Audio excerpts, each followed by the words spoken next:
Verstaan julle hoekom ek nou sê, hy's nie 'n verlore seun nie, hy's 'n verwarde seun. Nee, hy sit daar in die fisiese, het hy baie skade gely. Maar wat is sy identiteit? Hy is nog steeds koning se kind.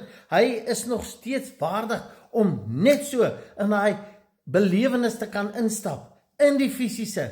Dis net 'n keuse. So, dis hoekom ek sê, hy was verward oor, wat is sy ware identiteit? Want onthou, hy was daar en hy het gedink, ag, daar's dalk iets lekkerder, wat ek buite kan beleef. Daai aanloklikheid is dalk lekkerder. En hy daarin gaan begin stap. En dis hoekom hy was net verward oor wie hy is, wat sy potensiaal is, wat regtig daar buite aan die gang is. En dis hoekom hy daar gesit in die varkhoek en hy het besluit, weet wat, ek sal omdraai, ek sal vir my pa sê, sorry, ek het 'n fout gemaak. Want onthou, dit is wat in die fisiese nodig is.